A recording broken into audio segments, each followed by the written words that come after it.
Assalamualaikum warahmatullahi wabarakatuh. Perkenalkan, saya Danang Ismanto. Saya ingin bertanya Ustadz, akhir-akhir ini anak saya sering bangun siang dan susah dibangunnya. Apakah saya harus bangunkan paksa atau gimana ya Pak Ustadz? Sholat subuhnya kesiangan terus.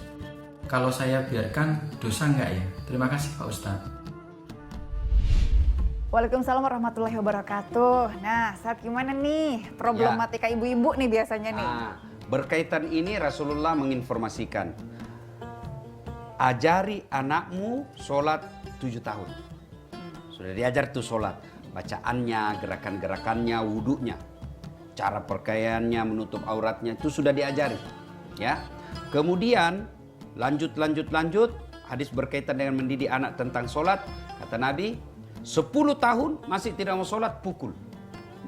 Jadi tadi 7 tahun ajar, 10 belum sholat, pukul. Berarti ada masa 3 tahun untuk mengajarkan anak dan mendidik anak tentang sholat.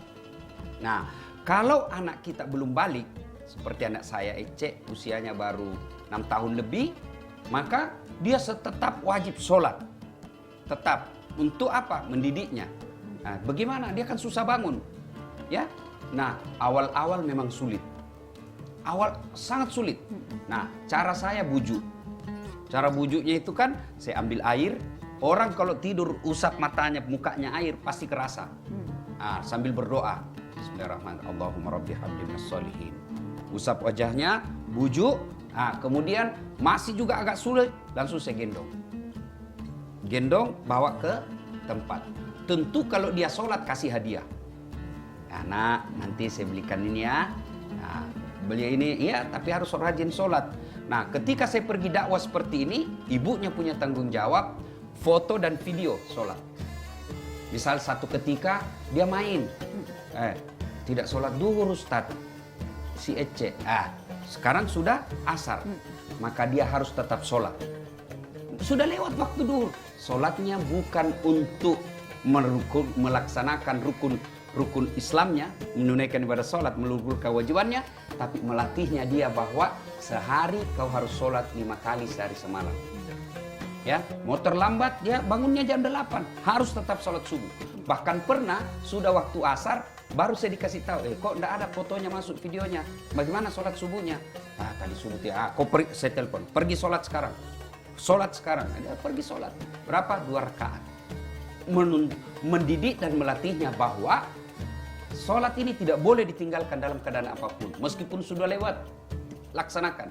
Begitu luar biasanya segala cara dilakukan oleh Sholat Ustadz tidak Dasar. boleh ditinggalkan, bagaimanapun kondisinya. Pokoknya gimana caranya, pokoknya Ece harus sholat. Sholat, Nah, ya. kalau misalnya kita kasihan nih Ustadz, aduh ya udah deh, hari ini nggak apa-apa deh. Nah, Kasihan tidak berarti tidak membangunkan. Kasihannya adalah jangan sampai anakku ini masuk api neraka. Salah kasihan kita, kasihan dia ngantuk. Coba kasihan dia kena api neraka. Itu yang namanya mendidik. tapi kita orang tua dosa nggak Ustadz kalau membiarkan? Meskipun dia belum masuk balik. Selama dia belum balik, ya kita belum dapat dosa. Tapi kita tidak dapat pahala mendidik. Kan membangunkannya itu pahala. Mengajarinya dia pahala. Memberdirikannya dia pahala. Pakai kerudungnya dia pahala. Semua kebaikan-kebaikan akan jadi pahala. Semakin sulit kita didik anak kita, semakin berat kita ajari dia sholat, semakin banyak nilainya. Kalau yang tadi Ustadz, ketika anak sudah masuk balik atau misalnya belum masuk akil balik, tetapi sudah umurnya mencapai 7. Di situ kalau sudah taat sholat, dipukul?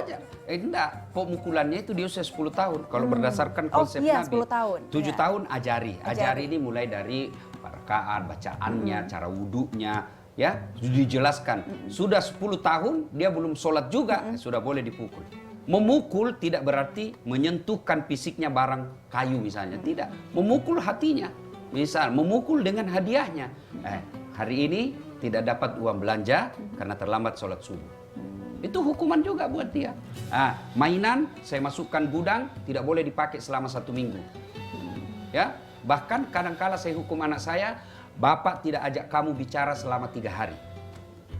Dia dari kecil. Akhirnya dia betul-betul, anak saya alhamdulillah dengan izin Allah, saya tidak pernah menyakiti fisiknya, tidak pernah kasar bicara, tapi baru dia lihat mata saya kalau dia salah pasti dia menangis. Ah, karena kita dari kecil dia diajari. Nanti diajari sholat sudah berkumis.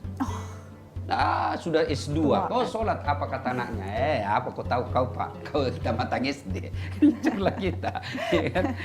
Baik, sahabat hikmah, ada satu peristiwa lagi, lebih tepatnya ini sebuah kisah yang menginspirasi Ustadz. Nanti kita akan bahas usai jeda, ada hikmah apa yang bisa kita bahas, jangan kemana-mana.